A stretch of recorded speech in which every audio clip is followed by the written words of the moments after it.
Hello everyone and welcome to episode 65 of Two Left Thumbs, your source of weekly gaming news and updates. In this week's episode, we have a big one. Game Awards have happened, we're going to be talking the X series, Hellblade 2, Godfall, something new from the PubG team, something new from Riot Studio, Ghost of Tsushima, The Wolf Among Us 2, Gears Tactics, the new Fast and Furious game, and a Resident Evil 3 reveal. We're also going to have all the weekly deals across all game platforms for you. I'm Deft Puppies. Joining me here, as always, is Grey Aussie Gamer. Dude, how are you? What's going on? Man, what a week. Right? Holy Jesus. Right? That was insane. I didn't expect that at all. This has just turned into, as big as E3 now. This is now a megasode. I mean, it is a megasode. It's like we didn't have to search very hard for news this week. It was just all there. So all in one spot. Honestly, I would love to know, people that are listening, did you see that reveal happening? I don't know anyone that even came close to predicting that. No, and I think that was, we'll get into that later, because I know we have some discussion points on that particular reveal, but it was really good. Like, I was expecting some stuff from the Game Awards, but that was a lot, dude. Like, a lot of shit. A lot of good shit too. Like, it wasn't a lot of it wasn't filler crap. It was like reasonably good stuff. Maybe this is the new E3. Maybe since E3 is dying, it will become the Video Games Awards, and that's where we'll get our major announcements. Could that be the way forward? It could well be. I hope it doesn't, because it will kind of distract from the awards themselves. It will a little bit, yeah. Quite a few people kind of get a bit annoyed about that, because it is a night for celebrating, games, as in great directors and great actors and, voice performances and the music and everything that we get that makes up these cool games we play. But yeah, that they're just like, the Game Awards they're here, but look at all this we have. So, and to the point where some of those, even some of the awards they gave out, they did in the background. Watching it live. I managed to finally catch up on the 4 hours, and which 40 minutes was an intro, by the way, just a countdown screen, and then they had that was to the pre-show. So there was like 70 minutes before you got actually into the actual awards. I was like, why? There's so much waiting. The pre-show was okay, but I don't know why they need the 40 minutes beforehand if there was a pre-show involved as well. But yeah, I know what you mean. There was some awards that said, oh yeah, cool, these are the guys that won. There's no like real fanfare about it. Yeah, it was still good. I loved it, man. I thought it was great. It was very well done, especially Keeley, man. He puts that together. Like, he built that all by himself. He did, yeah. No, I'm not just talking about the previous ones, but the 4 or 5 years that it's been running for now. To see where, I don't know if you watched it on its maiden night when it first came out, it was much different. I think I watched last year's. I don't remember watching the first one. Yeah. But I hope it keeps going in that direction that it is, because that's it should be taken seriously, and definitely, yeah, it's good to get that many eyes on it, and to have they had some pretty big movie stars there, and there was some people there. So yeah, they had some pretty big celebrities there and stuff too. It was really good. What have you been playing this week? Me? What have I been? That's a good question. So we'll work backwards, because that's how my memory is going to work today, apparently.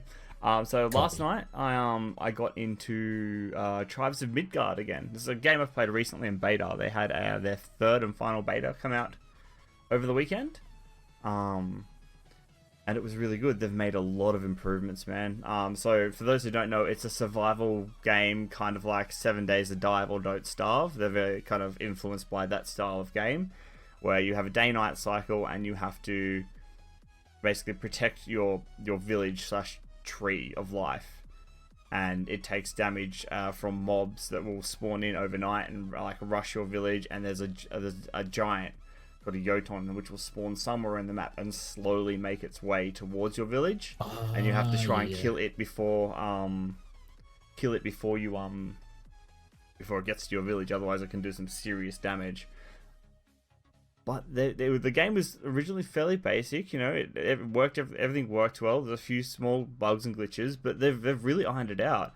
They've added community chests. They've added classes now as well, so you can spec into different classes. The skill trees, they're very basic, but they help you. Like, one helps you explore the map more. One helps you better with certain types of combat.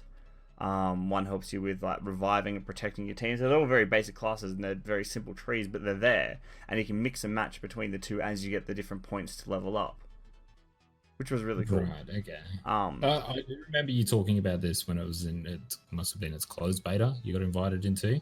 Yeah. Was it the closed beta? Yeah. No, so I do think remember it you was open talking beta as about well. it then. Was it open then, was it? Either way, yeah. A while ago you were talking about it and spoke very highly of it. Is it coming to any other platforms or? So far they're focusing on PC. Yep. They want to get it to console eventually, but they want to kind of get it out on one platform first and then kind of go from there. But as far as I know, they're going into early access. They haven't got a date yet, but it'll be early next year. So we're going to early access on Steam, and that's about as far as I know from what I know from their developer updates and speaking to a couple of the people in the team and stuff as well. But yeah, man, I'm excited. It's good. I got on with a few people last night, and just played, and we wasted a good 3 hours just mucking around. It was good. Never such a thing, mate. Never wasting Never. Hours while Wasting hours. Exactly. So I also checked out the new Destiny 2 season. Oh wow! Yeah. Talk. So okay, I want to hear yours first. All right, you want to? I say you've looked at this as well then. So I went in from the perspective. I haven't paid for the new one, so I've been buying them season at a time because sometimes I want to, sometimes I don't. And last time I bought a full season pass, I kind of felt really ripped off, so I was kind of hesitant to go all in again.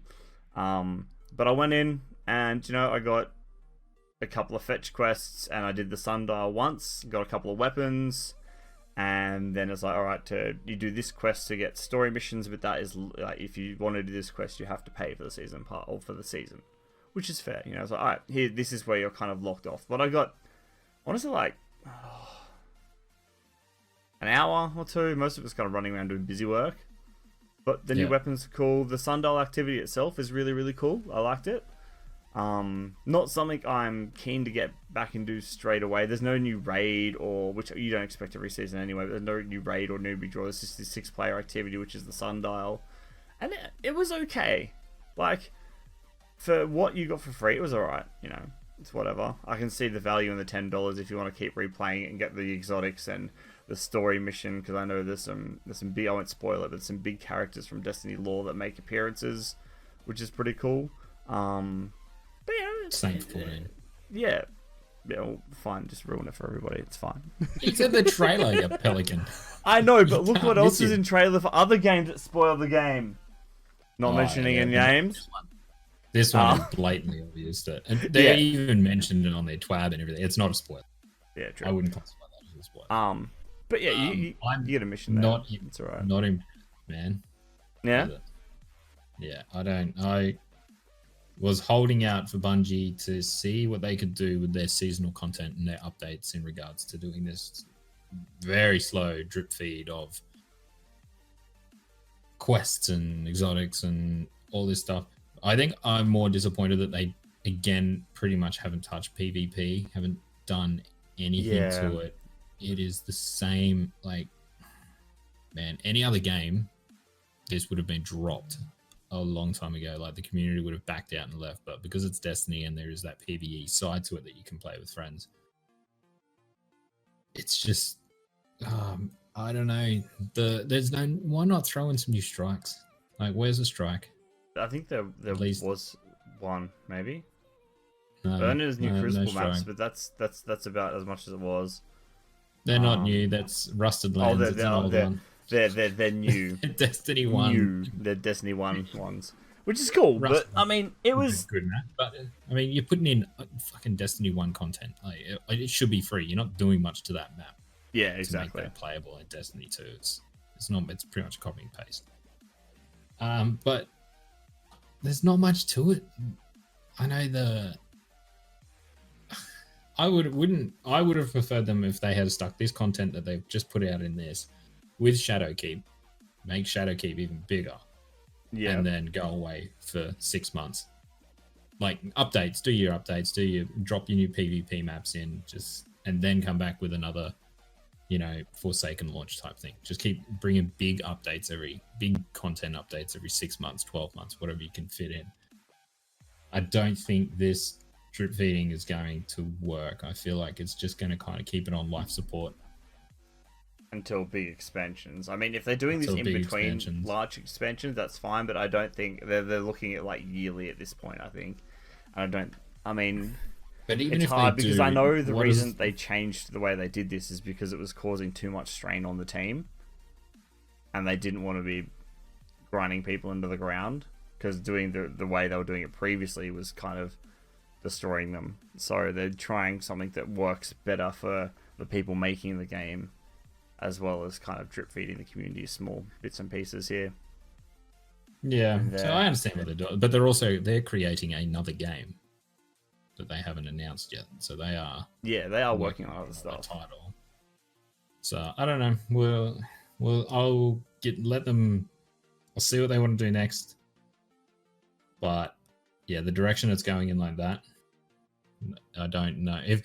If there's a big focus on PvP, if they bring trials back, anything like that to make it a bit more competitive in that side of it, then I'll be more than happy to kind of jump back in. But I can't rerun the same stuff over every day. That's fair. Week. It's just like there's too many other games, man, out there to play than redoing the same activity at the same time. You already know what's going to happen. You already know how to beat it. At least multiplayer is different. Yeah, I mean, I think that's where they need to focus, because multiplayer needs the love. They haven't had a lot of it for a very long time, even though they said they were having a renewed multiplayer focus, I believe was the words they used. Lies. Yeah. So what have you been playing anything this week, Gray?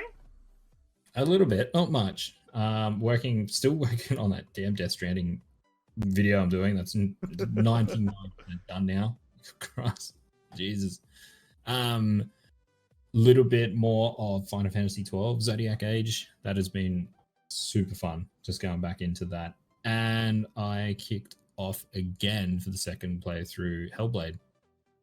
Oh, nice, excellent. Yeah, on PC this time. I never played it on PC. I played it on doing it on PC, are you? Doing it on PC. Well, it's free with Game Pass. And I was like, yeah, good point. It's a super short game. It's super easy, but just jump in and get a good refresher. Yeah. So that's what I did. I only got, 2-3 hours into it. But it's not a long game. It's a good game though. Holy Christ, it is a good, especially with the headphones on. Oh, it is spooky. So yeah, I can't wait to see what the next one has in store. Yeah, that'll be good. And that's about it, really. That's about it. So let's get on with the freebies for the week and the deals. Sounds good. Sounds good. Let's do that. All right. So for PSN this week, we have a Neo and Outlast on the freebies. PSN deals, we have a Resident Evil 7 for $17.95 and Conan Exiles for $27.98. Yeah, Neo and Outlast are pretty good games. Resident Evil 7, Gray, you're a fan. And Conan Exiles, from what I've heard, is pretty fun too. Resident Evil 7 is freaking fantastic. Such a great revival for the series. And Conan, I've heard, is pretty well good to play. Although I haven't gotten into it. But I've heard good things. That's good. All right, we'll get on to games with gold. This next few weeks we have Insane Robots, Jurassic World Evolution, and Castlevania Lords of Shadow Mirror of Fate. So they're cool games. Insane Robots we've talked about a few times now. Jurassic World Evolution is a park building sim. So you're building your own version of Jurassic Park. There's like you manage that, and very zoo simulator style of game. It's cool. Let the dinosaurs out to eat everyone. Exactly. Apparently they break out at some point no matter what you do, and you have to kind of manage that situation, which would be fantastically fun. Just let them all die. Yeah, hell I would. Just fucking barricade them out. And then on Deals with Gold, we have Mega Man X Legacy Collection for $30, and Devil May Cry HD Collection, which includes Devil May Cry 1, 2, 3, and 4 for $32. And I think 4 is the special edition as well, so you get all the extra DLC for that too, which isn't bad. Devil May Cry is fantastic. Mega Man for the nostalgia. That's a lot of games. A lot of games. Even Mega Man's I think that's like 2 or 3 games as well. Oh no, sorry, 8 games. 8 games for $30, which is fantastic. That's a lot more than that. That's a lot of games. On Switch we have Wargroove and for $14 and Octopath Traveler for $30. Both of these are running. I seem to always run a theme with the Switch games. These are both like turn-based strategy games / RPGs. Yeah, I played Octopath Traveler. Awesome. Yeah. So good. Yeah. Absolute throwback to old JRPGs. So if you're into those turn-based, really, really well done. And on the Epic Store this week for the freebies, we have The Wolf Among Us, which is super appropriate given what happened today, and The Escapists. So they're having 2. I think Epic are having a 12 days of freebies or something. So every day they're doing a new free game on top of their regular weekly one. So that's right. Yeah, keep an eye out for that, and you might find some pretty good ones. We may even try and keep on top of them on our Twitter if they're decent ones and tweet them out. Alright, now for the fun part. Oh, Jesus. Oh, boy. Oh, boy. Ready for the hoedown. So, news and updates, ladies and gentlemen. The Video Game Awards was, yesterday for us? Something like that. It doesn't matter. Time is relative. And everything dropped. Everything dropped. So, we're going to start at the top and kind of work our way down a little bit. And to start off the show, Xbox dropped their new console. So hey, here it is. So Phil Spencer took the stage pretty well right at the start of the Video Game Awards to reveal the next Xbox. Previously, which we all know as Project Scarlet, is now called the Xbox Series X. It's launching next holiday season. It has a brand new controller, and apparently there's a highlight that you can use it horizontally, because the design on this thing is interesting. It's a chunky boy. It is a big chunky boy. It's like a large. It looks like a fridge. I mean, there's memes out there. It looks like a fridge. It does. It looks like one fridge. Of the. It looks like my airport express router, like the Apple one. It's like a perfect little freestanding square tower. It is a little tiny PC. Yeah, basically, yeah. I mean, they're working closely with Ryzen for the architecture. Yeah. I mean, the design is kind of growing on me, but it's still like a little rectangle. Knowing that you can lay it down and use it, it's still like kind of square though. So, but it has like a glowing green top, so you can use that to, I don't know, do stuff. You get some RGB in there. Got some questions for it. I didn't when it was announced. I was like, God, I hate that design, and like, don't even get me started on the freaking name. The name is just horrible. But the design has grown on me to the point now I really like the design. Like, yeah. Well, I was looking at comparisons as well because I was worried about the size, and like looking at the because it's about the width of a controller, and it's square, and then it's about, I want to say like 2.5 controllers high, if you're going by standard Xbox controller. Yeah, it's about the same height as a PS4 Pro and Xbox standing up vertically. It's not too much different from them. It's just a lot thicker. I like it, but I only like it because if I was to buy it, I'd be having it in my office here set up, and it's, you know, it'd be freestanding, obviously out of the way. Yeah. I don't think I would be too keen on it if I've got to put it in next to my TV. Yeah, it's not exactly low profile.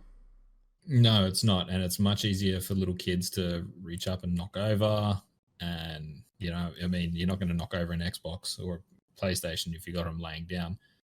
I know you can lay this one down, which is good because vertical drives, CD drives, never, ever last Never as help. long. No. No.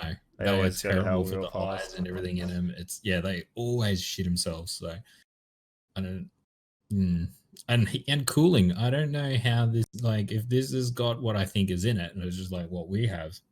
We need some serious cooling in our PCs to tame the heat that comes out of these things. And for all we can see at the moment is it's got the ventilation on top of the unit. Doesn't look like anything around the side. Surely where the IO ports are at the back there. It'd have to have some of the IO ports, surely. Yeah. And it looks like it's on feet. So there's small ventilation that can get underneath. So there'll be an upward airflow. Maybe there's some on the side. I mean, but it doesn't really look like it. Like they normally kind of show that off with like, all right, with the current Xbox now, like you can see where, because they've got like the little slats and they're all styled, so they still look good, but they're functional. Yeah. I thought they would have. I like I said, I like the design. It has grown on me. It's like it's brutalist design. Like it's rigid and it is made to sit beside your TV, standing up with that little button there. Like so, it just when you're walking past it, you see it, and you're like, I just want to turn it on and go play some games. And you turn it on, again, the green light kicks off. I think people are going to struggle getting this into their multimedia cabinets. Laying down, that's true, because it is much thicker. It is, especially if airflow is a problem as well. That's going to send a lot to overheat. And I mean, surely they've tested this stuff. They don't have the greatest record in fucking hardware manufacturing with the 360 red ring of death, and that was a heatsink problem. So I don't know. Surely they've tested it now and whatnot, and there's still a year to go. So the design's obviously not going to radically change, but they can tweak it and whatnot. Yeah. I mean, I'm sure there's. I mean, I doubt they'll make many major changes. But no.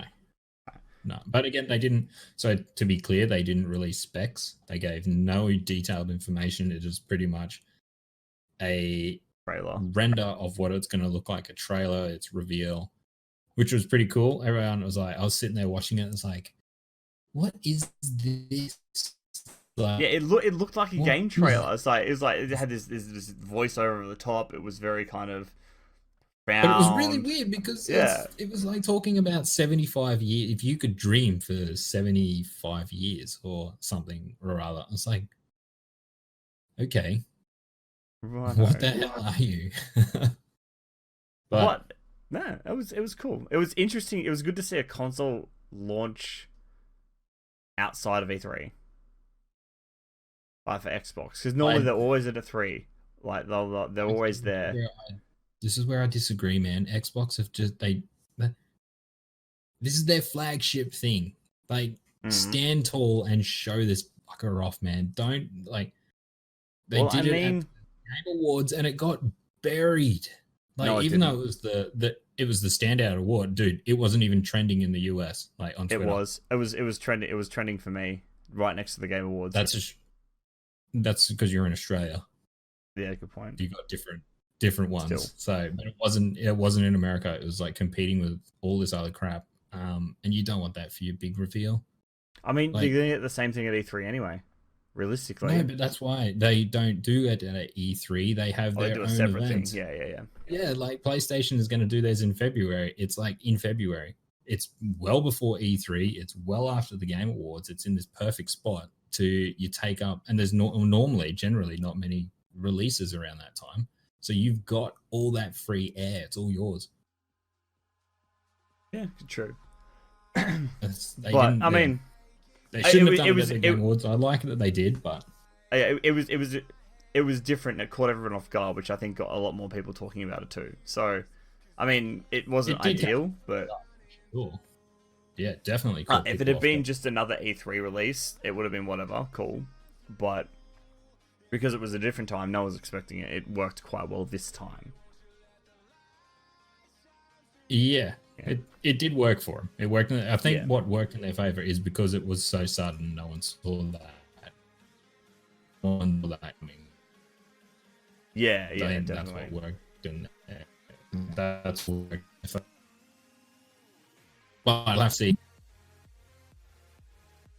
I'm losing you, Gray. Discord's been weird.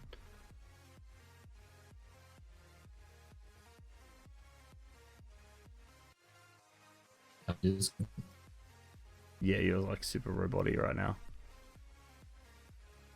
Are we back? Don't know. Well, okay, now we're fine. Wrong on my end. My end says it's fine. Yeah. So, yeah, new Xbox looks interesting. It'd be good to see some specs. I think we've had some stuff, minor stuff released, not the full lot.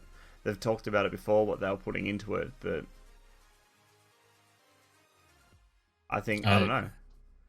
They're going to have to, yeah, see, now it's the big, like, who releases their specs first, PlayStation or Microsoft? Like, what do they do? Because all of them want that tagline of the best, the most powerful console. Like, that tagline can sell some things. And all you have to do is put it at 0.1% faster than the other competition, which is easy to tweak. Like, that tagline, even though it doesn't mean. Yeah, that'd be good. Should we move on to the next one? Because we've got a lot to get through. The next thing that kind of came out, because I mean, Xbox kind of released the new console, and then there was a few awards. We'll get into them later. And then they dropped a trailer for Hellblade 2 out of nowhere. So they've revealed one of its first party games for the Xbox Series X will be a sequel to Senua's Sacrifice, Hellblade from Ninja Theory. And the trailer gave me fucking goosebumps, dude. It was all kinds of. I cranked. I watched it a couple of times. And I got my good headset. I put it on. I just cranked the shit out of it. I was like, oh my god, so good. Even with like all like the YouTube compression and stuff, it still sounded amazing. It looked phenomenal, and it looked creepy as hell. I'm all aboard for this game now. I didn't even know it was coming, but I'm all aboard for it now. Yeah, I don't think anyone. I don't think anyone thought they would do another. The first one was pretty successful, so it does make sense. But yeah, I mean, they're still doing Bleeding Edge too. Well, they're doing 3 games. Yeah, they've got 3 games. Well, they're working on. Yeah, the Hellblade one was like. It's interesting because I didn't think Microsoft would like let them do it, or maybe they might have been working on it like previously. I don't know.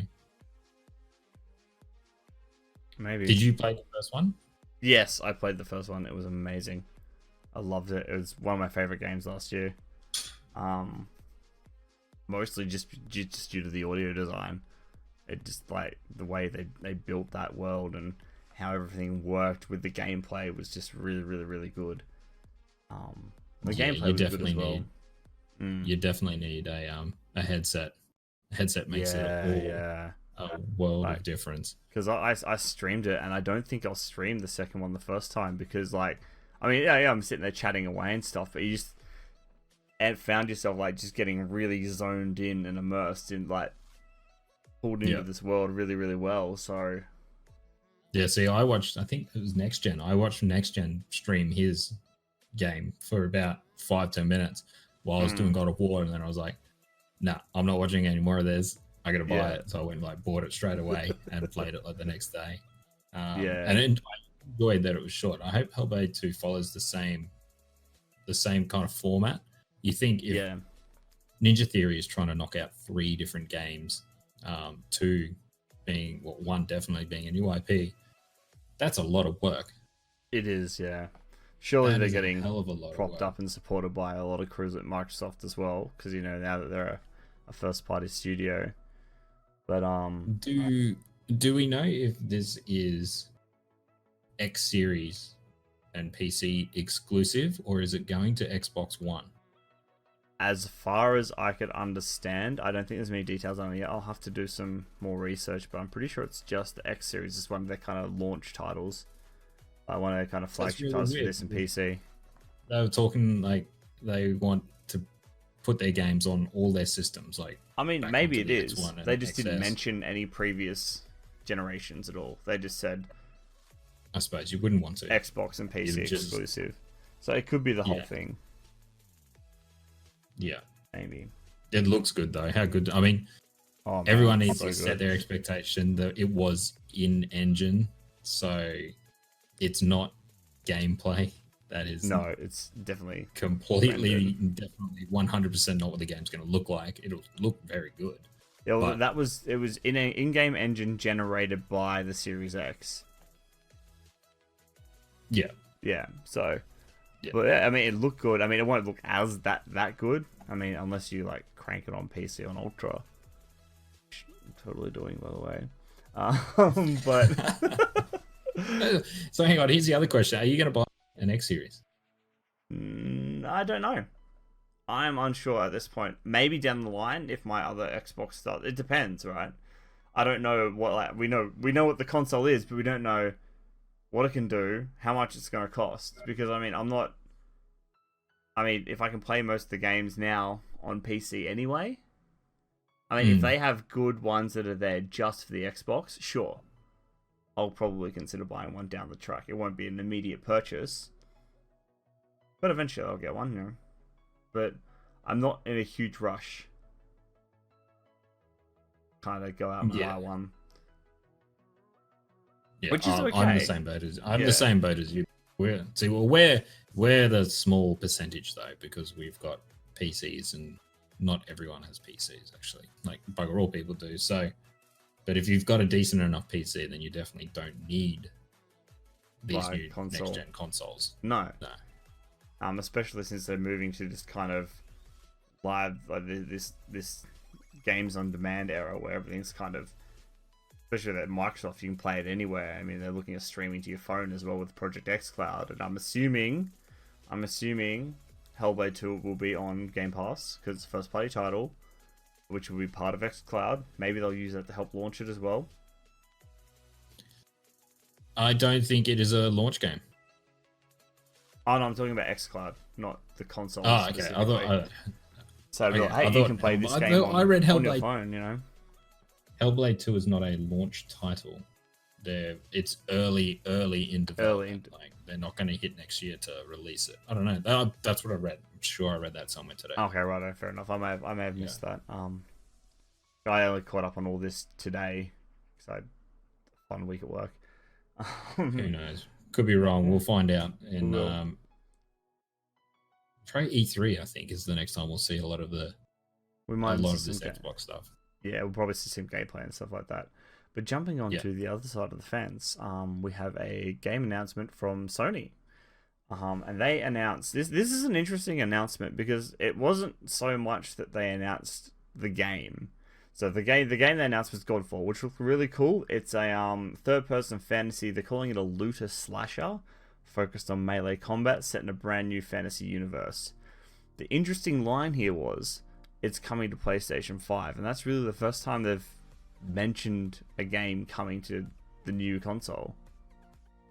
Yeah, this was I tweeted out just before the Game Awards. I'm like, wild, like pie in the sky theory. We see a next gen game. Like that's it. We won't see a fucking system. It's like we'll just see a game. I got that right, but then Microsoft were like, "Oh, hold my beer. Hold my beer. Take Other this." console. Yeah, this But one I- is it's weird because it's coming from a developer I haven't heard of before. I mean, Gearbox are helping. It's Isn't it a new Gearbox sub studio? Yeah, Yeah. it's something along like that. So yeah, I guess you could say it is Gearbox still, but they're working very closely with with PlayStation to develop it. It's going to be on Epic Store. It's exclusive to PlayStation 5 and Epic. Epic Store, yeah.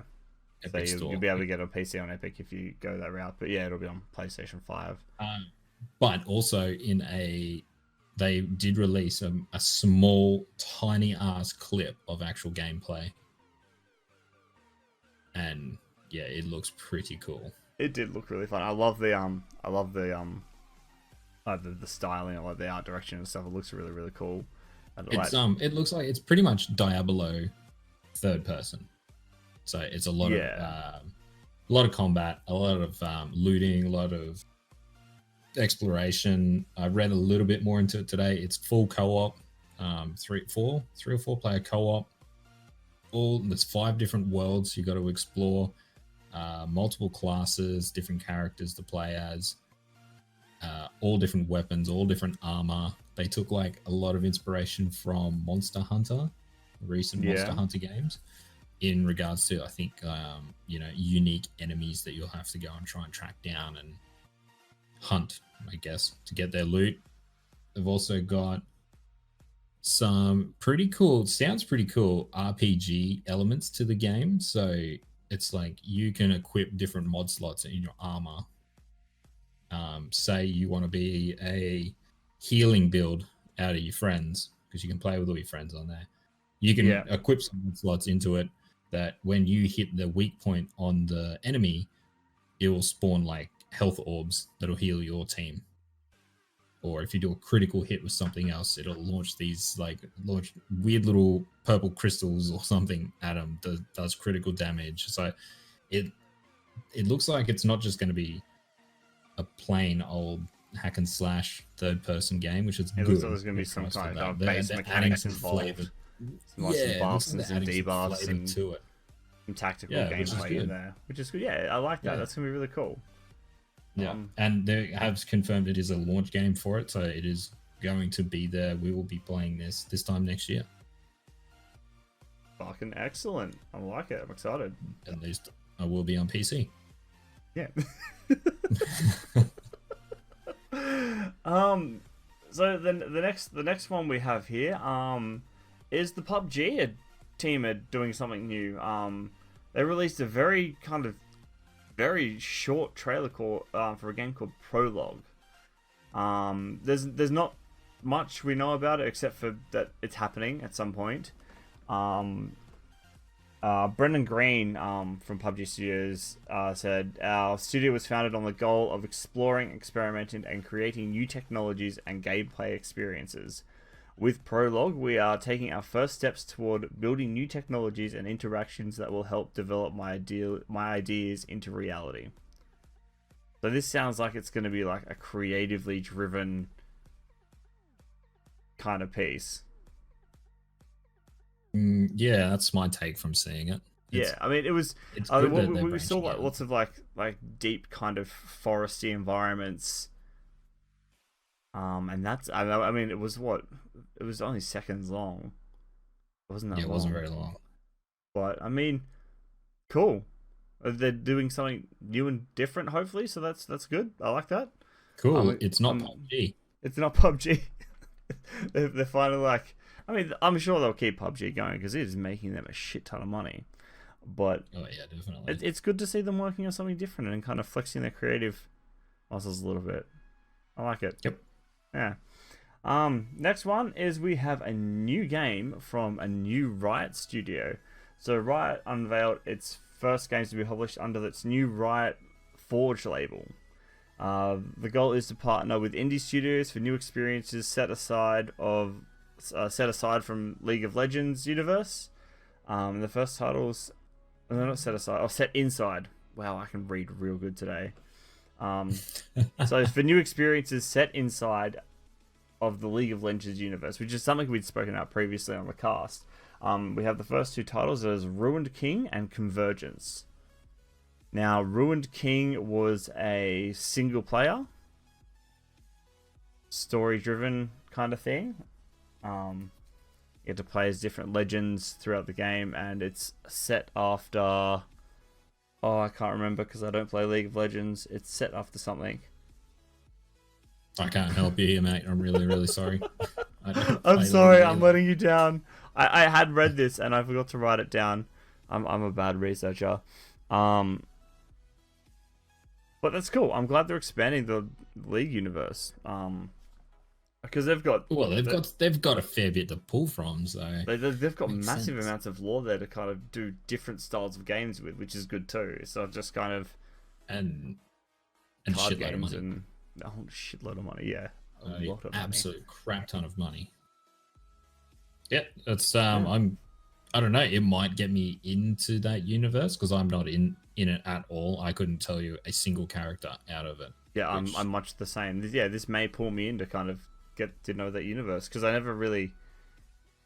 I mean, I've looked at playing League of Legends and I'm just like, nah, there's just too much to kind of take on and like learn this late in the game. Yeah, I'm exactly the same. It's just this whole beast you do not want to deal with right now. But yeah, that may draw me into kind of check out the universe and lore a bit more because I've heard it's pretty cool. That'll be good. Ghost of Tsushima was the next one. We got a full trailer, 4 minutes long, and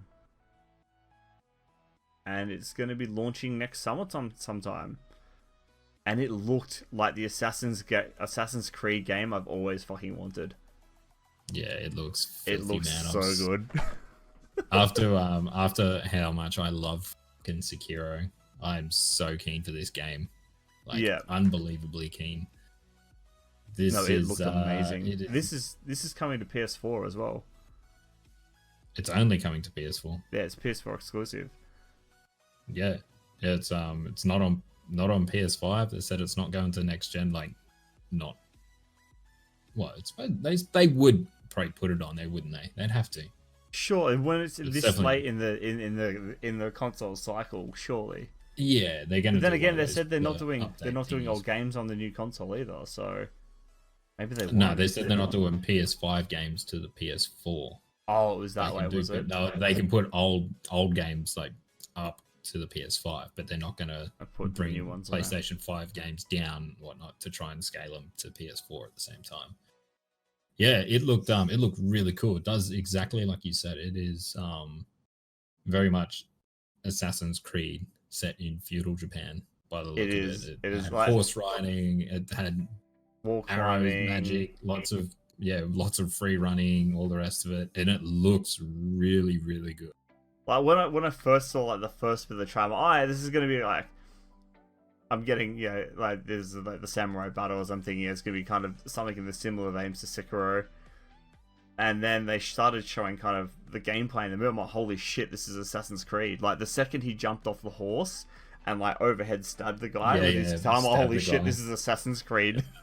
And I want it right now. Take my damn money. Here it is. Take my money. So piecing together from what they've already released, so it is open world. Yeah, it's quite a large open world, apparently, with different regions, all the rest of the stuff, the usual tropes that you would expect. But I think the idea is that you are hunting down generals in a war-torn, like your country's obviously been ravaged by war, and you are going to be hunting down the generals across the map. So I imagine it's more like what is it? Shadow of Mordor? No, Ghost. Oh, it could be like that. Yeah. No, Ghost Recon. The last Ghost Recon, where you're hunting down the. Oh, you're gonna go around. You've kind of got free reign of the map, and I'm thinking it might be something like that, where you can kind of go where you want. But yeah, you got to take them down. So look, I'm interested to see. I want more of the combat. I want to see what the combat's going to be like, because if it's open world like that, then it's probably not going to be as fluid as what Sekiro was. I don't think it will be. No, I think it's going to be closer to. It's going to be closer to somewhere between Fallen Order and Assassin's Creed. Yeah, as long as it's not button mashing hack and slash, I'm keen. Like, and it's got to have stealth, dude. I want full stealth gameplay. Yes. Has to be. Like I want to be a ninja creeping along the rafters, man, throwing blades of death at people. Yeah, because I mean, what we saw was fairly. I mean, it's a trailer, so we didn't see any stealth sections. It was all very kind of actiony, rush the enemy, throw things at their face and stun them. But it'd be interesting. It would be good to see some stealth in there, and like not like half-assed stealth. Good stealth. Like not definitely like... calling my horse Roach. Definitely. And I'm gonna whistle for him, and he's gonna appear on top of gondolas. As long as I can turn my horse into a unicorn, I'm fine. Everything is fine when you can do that. But exactly. That is a. When is that summer? So that's winter for us next year. Winter for us next year. Yeah. So that is, man, that is a packed season of gaming. Holy Christ. Yeah, we're gonna be busy next year. Oh, definitely a lot to play. Next one, we're just kind of listing through. I feel like I should have better segues, but I don't, so deal with that. Again, another one running theme for the Game Awards out of nowhere. We got an announcement for Wolf Among Us 2. I mean, Telltale Games was closed down. All the titles were kind of indefinitely shelved. And we had the recent story that the studio's now opened back up in a new form under a new management, and we were kind of speculating on what that would mean for the future of these games. And it looks like some of those cancelled projects are getting some love, and that including Wolf Among Us 2. Nice! People love this. I mean, I haven't finished playing it, but I may go back to finishing playing it. I can't remember why I stopped. I think I got distracted by something. I've got a small issue. I think the main reason these games kind of really died off, not the company went to shit, is they refused to update their engine. Like, they were trying to release, because they had that engine, I forget what it was called, but it could work on everything. They could port it to mobile, all types of platforms, and they could really pump out just crap. And that really made the game stale, because when The Walking Dead first came out, it was like, fuck, this is awesome. How good is this? But then they did another 10 games on top of it. Like, The Wolf Among Us was good. A lot of people loved it.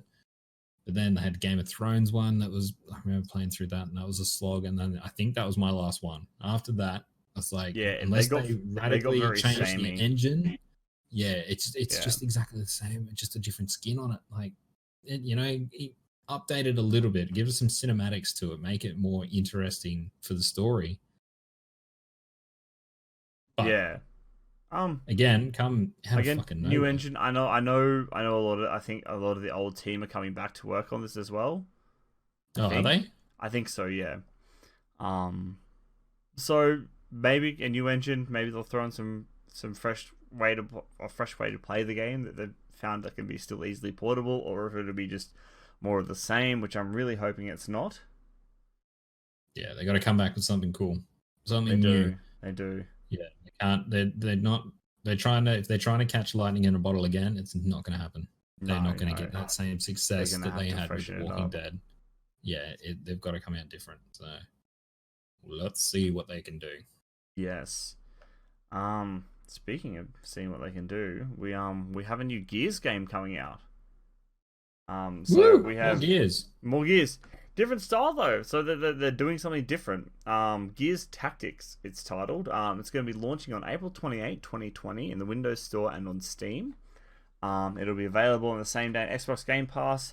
It's boasting a 40-hour plus campaign and set 12 years before the first Guild War, and it's a tactical turn-based shooter. I am more excited for this game, and it looks really cool, than I was Gears 5. Like, this has already got me more excited. Yeah, like it's not the same characters.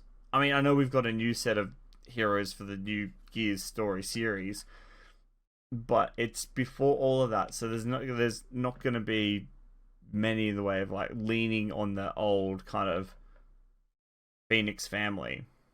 It'll be new stuff, new characters, and they can kind of explore a bit more of the world. And I think this is kind of based on when the invasion started too.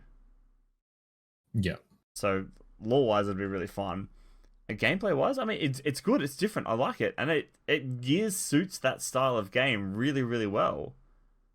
Yeah, definitely. It does. Man. I think they could be onto a fucking cracker here because XCOM has, you know, a super special place for everyone like who enjoys that type of game, those tactic style games. I mean, I used to love Final Fantasy Tactics, so I enjoy these style of games, and Gears has got such a cool universe. It's just drowned out every time in its third person shooter, bro shooters. Like I'm so done with them. They need something different, and this is cool. This is different. So Yeah. No, I like when's it. it coming out? April 28th. April 28th is coming out. Yeah, okay. Windows Store, Steam, Game Pass. So you got Game Pass. It's another fantastic game. And they specifically said 40 hours plus of mainline campaign, which is that's chunky. That's chunky. That's a chunky game. Yeah, I hope it's brutal as well. Like I hope there's like not just like visually. I hope difficulty wise, because I mean XCOM. Have you played them before? No. You played it? They are fucking hard. They can be really hard, man. With like permadeath shit. It's a whole level of frustration in that. Given that type of game, I'm assuming they'll have some kind of Iron Man setting. They'd have to. Yeah, you would think so. But the animation wise, it looks brutal. Like did you see the trailer of the gameplay at all? Yeah, they had guys getting their heads cut off and chainsaw guns picking people up and slamming them on the ground. It looked really good. It's all the Gears goodness right there. That's all you want. And our next one is interesting. We're getting a Fast and the Furious game. So the newest game is not going to be a racer. It's titled Fast and Furious Crossroads. It's more of a team-based action game built around heists. It's bringing back some of the main cast from the films, coming out PC, PS4, Xbox One in May 2020. This game looked like it should have been released on PlayStation 3. It did not look. It didn't look good. I mean, I don't know. I watched this and wait, is this right? Because surely, with all the money that the Fast and Furious films make, they could have given that game a little bit more love. Because the premise of it sounds really good, and maybe the gameplay will be really good. I mean, you get cars with guns on top of them, and you do like moving heists. You know, that could be a lot of fun. But given the way it's hard, man. Given the way it looks, and I mean, there's always the argument you shouldn't judge a game by its graphics. But when it's a movie-based game that's super high budget, you'd expect a little bit more. I mean, look at the car games that are out there now, like Forza, Need for Speed. They all look gorgeous. And this, the characters looked like they were rendered in PS3. It's also even more contrasting when you see Hellblade 2 shown off 45 minutes earlier and how crazy hyper realistic that thing looked. Yeah. And then you see Vin Diesel's big bald fucking mug in there, and it's just like, burn it, kill it with fire or something. Jeez, get rid of it. He just had like the flat skin as well. I know, man. There was no detailing in the face. It was like they looked like the action figures. So you go down the store, you see the action figures. There's no detail. There's like, this is bald dude that's supposed to be Vin Diesel because he's wearing the same clothes and has a bald head. Yeah. Michelle Rodriguez did not look good in that game. And the animation, the animations look kind of clunky as well. Man. Like, if you're going to show that guy, I completely actually understand why they did it at the end, and there's a reason why they didn't leave Xbox to the end, that reveal, which would make sense that they close the awards with that, and it's because they want from Sekiro winning that. They don't want to take away from the whole reason we're there.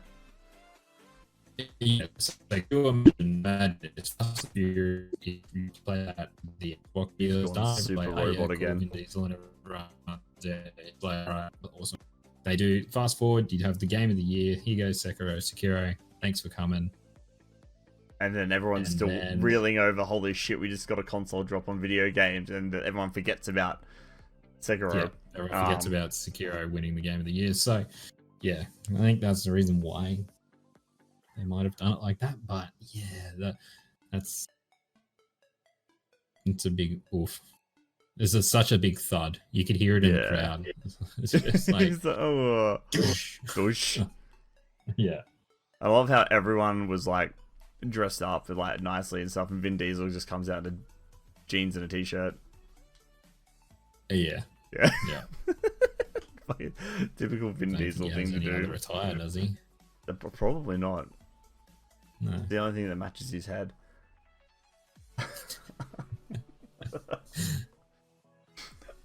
Our final kind of reveal for tonight, which is one we were kind of expecting, we got reveal for Resident Evil 3.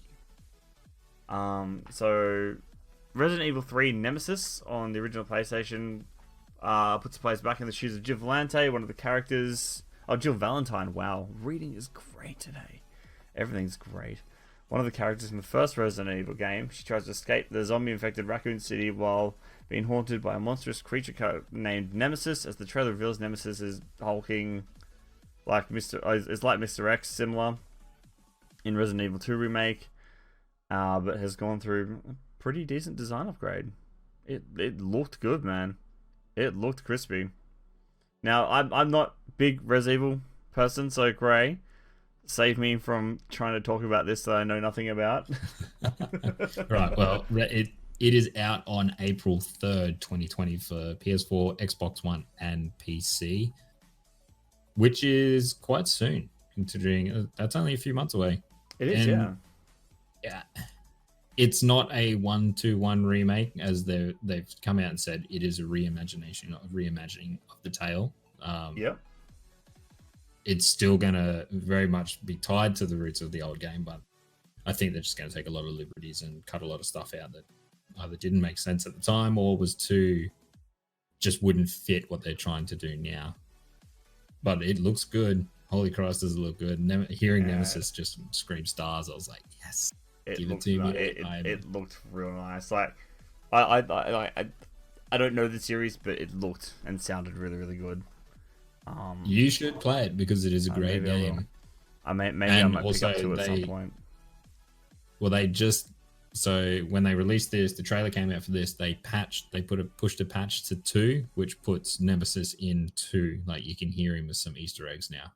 Yeah, there was some letters and stuff like that from characters and stuff that you can find in the game, which is kind of neat. They're tying it together. I like that. That's well, those two games coexist at the same time. So what Leon and Claire do in number 2, Jill, Valentine, and Carlos are doing in number 3 at the same time in the same map. Okay. So you'll go through parts of the game as different characters each time. So damn cool. I'm fucking keen. Next year is just I need to save like a madman. It's going to be a big year for games. Before we're even halfway through the year.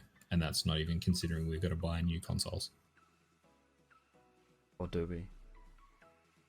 I'm buying a PlayStation.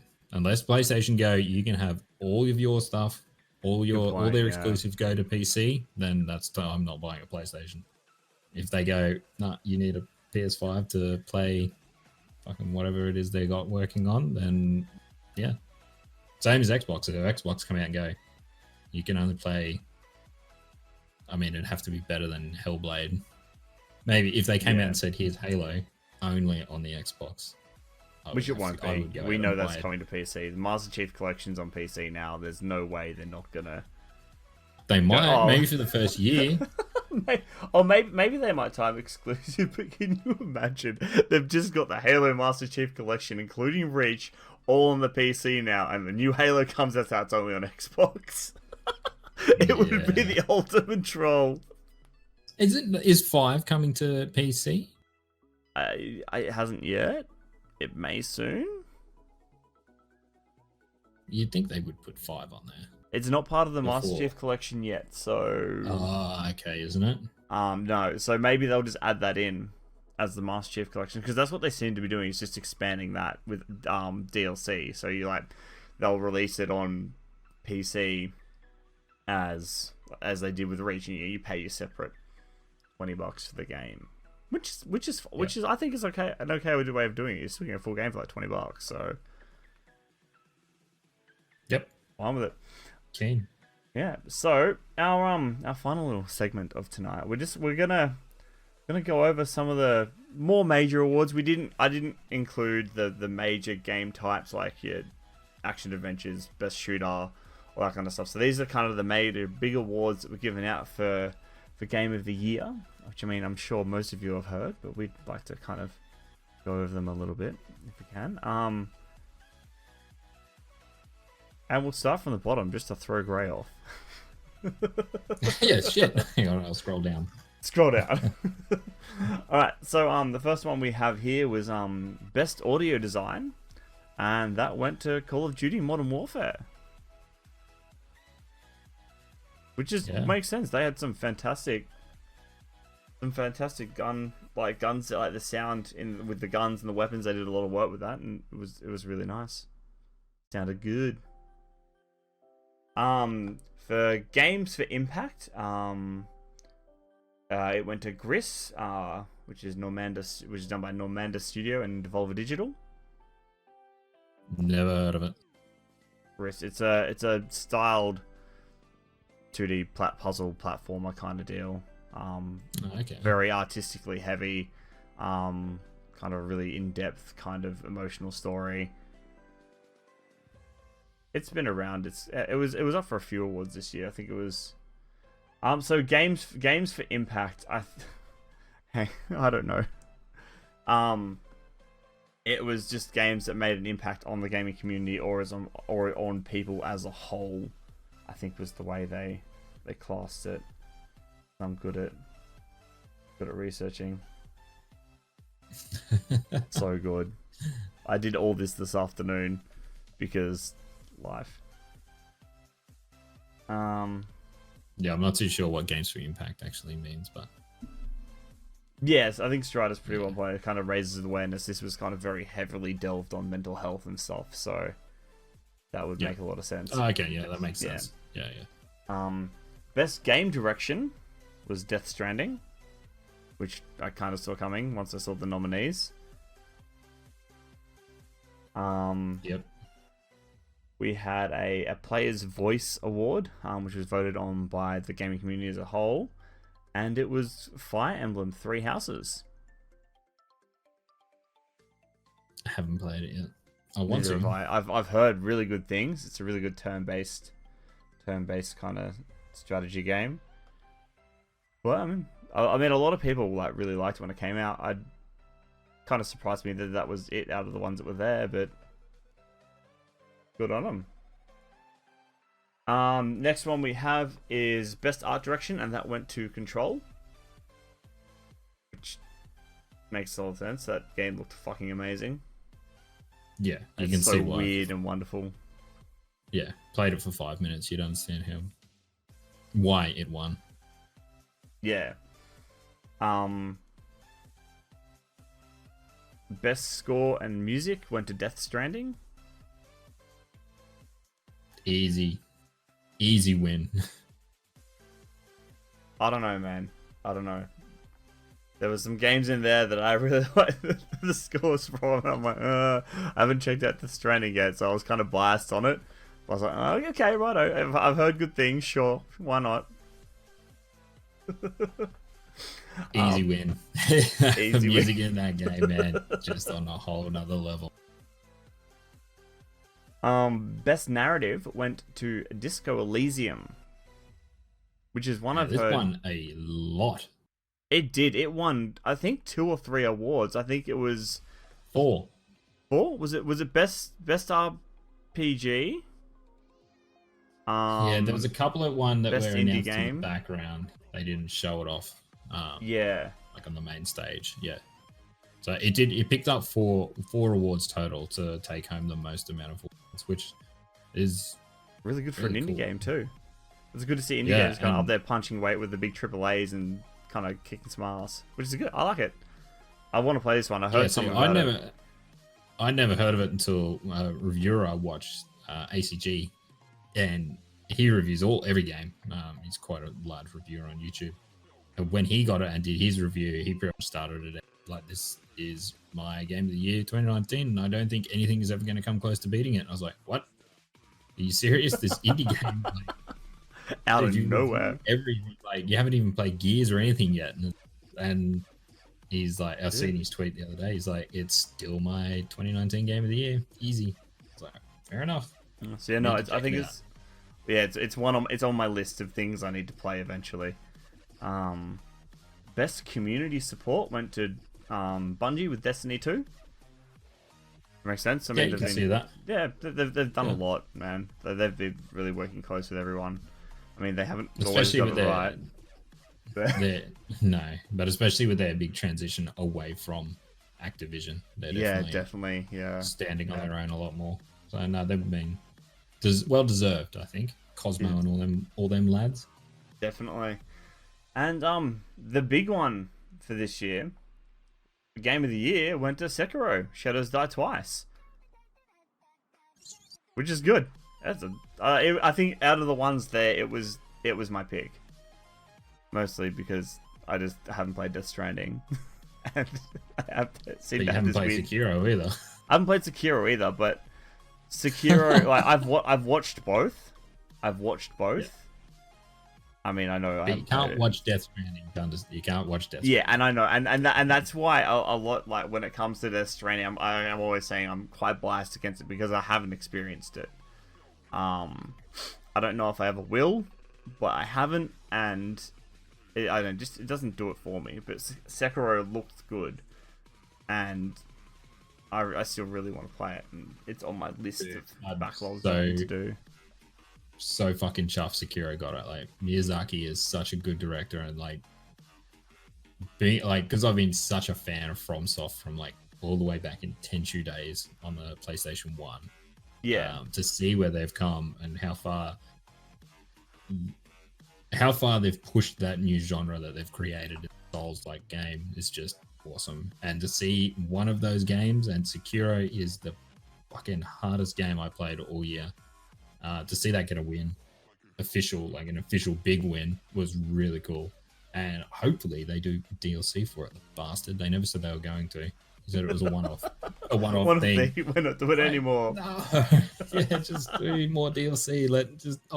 Just buy more. Just anything. Yeah, such a good game, man. I've beaten it 3 times. So yeah, no, like, as someone who hasn't played, I only played one of the ones. I think it was Outer Worlds was up there for Game of the Year, wasn't it?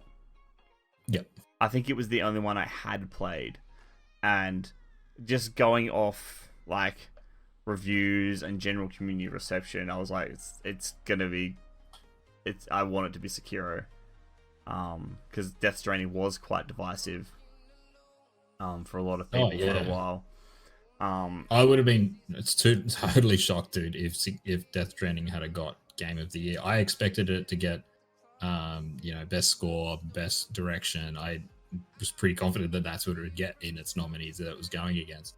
But going up against Game of the Year, when you got to slam it all together, like, you're not taking just one section out of the game and judging it just on that. Yeah, when you're putting it all together, Sekiro is just like, it's so more broad. Like, everyone can play Sekiro, will understand or enjoy Sekiro a lot more than they might like and enjoy Death Stranding. Yeah, Death Stranding's a definitely an of taste game, so it's not gonna please everyone, but the people that like it are really gonna like it. It's kind of one of those games. Yeah. But yeah, that was this week in games. Holy shit. It was big. There's a lot there. That was way too big. But we were kind of expecting we'll talk about games of the year, and there's gonna be a few announcements, whatever. And then watching it, we was like, oh shit. Yeah. It's gonna be a big one. Yeah, it certainly was. Yeah. But what else we got? That's about it, and that's our last one.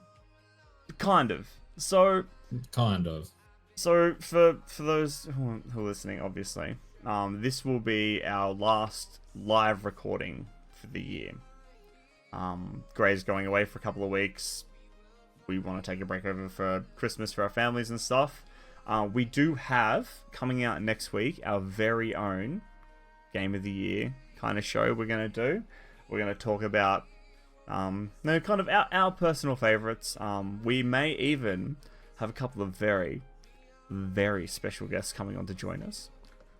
Can confirm. Telling you who. Can confirm. These two guests. This very is special be guests. So fucking It's gonna be an amazing episode. So definitely tune in.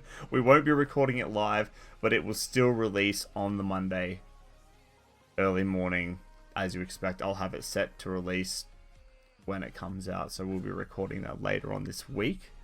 After that, we'll be taking a break. And we'll be coming. Quiet. You're roboty again. Discord has been a real butt this week. Apologies for the audio listeners. You're gonna hear some quirks. Or maybe it's just me left and you're still going. So anyway, while Discord recovers and people can hear me, I guess. We'll be taking a break. We'll be coming back with a recorded episode, hopefully on the 5th of January, I think is the plan. And then I'm moving house, so the week after that is going to kind of be up to Gray. We might have something up our sleeves for then. We'll keep you posted on what's going on with that, and then it'll be back to normal, and that's when we'll be starting to look at bringing on some more guests and getting all that kind of stuff kicked off for the year, which would be really, really good. Gray, do I have you back, or do I need to keep talking in circles? Nope. We're down. Houston, we have a problem. I don't know if it's the heat. Something. But Discord has not been friendly to us tonight. At all. I think it might be something to do with the heat, because I had one of my monitors green screen before, which was midway through the cast, which was interesting. And always wonderful. I think I've got you back, Gray. There we go. I can see you moving normally. I'm here? Yes, you're back. There we go. Right. Okay. Christ. I can hear you and see you perfectly fine. The joys of live recording. Yeah, on the internet. It does happen. So to add on to some of those, the Game of the Year cast will be kind of a big juicy one as well, because it will be, yeah. I have written a bit of a chart, a bit of a script for these lads to go off. Puppies has to do some homework, and so do our two guest speakers. So everyone has to have their games that they've selected for the categories that we've got. So we'll run through it all on the evening and go through it. And we are planning a Death Stranding spoiler cast as well. That is still in the works. Yeah, and that's probably what we'll release while I'm away for that week. We're just waiting on a few more people to complete it correctly and get it all the way through, so we don't want to spoil anything for someone playing it. But yeah, that is definitely still planned because of how much we enjoyed that game. And that should definitely see us through till next year. So you won't have us maybe for a couple of weeks. Yeah, we'll be definitely back on the 5th for a kind of first episode of the year. It'll be just Gray and I, regular ass episode. We'll catch up on the last couple of weeks and see what we've been playing and what we've been doing, and then we'll go from there. Bear with us, we're winging it. Sounds good. So, in that vein, while we're away, Gray, where can we find you? You can find me over on YouTube at Grey Aussie Gamer and on Twitter at Grey Aussie Gamer. What about yourself? You can find me on Mixer and Twitter and Instagram at deft_puppies. If you would like to keep in touch with the cast while we're away, I would definitely go and follow us on Twitter at @left_pod. And check out our YouTube channel. Links will be in the thing below. Go do that. We're trying to get that up and running as well. So for those who missed the live cast, which we do every week here on Mixer, patreon.com / Jeff_poppies. That was a lot less smoother than I wanted to be. Love it. It's late. It's late. It's hot. We've had technical issues again. But yes, follow us on Twitter, join our Discord, sub to YouTube, rate and review, all the usual stuff we ask you every week. And we know you do because you love us. New listeners, hello. Old listeners, we love you. But I guess we will you'll hear from us next week for our Game of the Year cast, and after that, I have a fantastic Christmas and a great New Year's. Stay safe. Don't do anything we wouldn't do. Definitely. Be safe, 100%. Yeah, 100%. And enjoy your break. Yourselves. Enjoy your time. Yeah, definitely. Play some video games, damn it. Yeah, eat food and play video games. That is our command, and you shall do it. Go forth. Alright, ladies and gentlemen, thank you very much for a wonderful year, and we shall see you next year. Enjoy your Christmas holidays. Bye!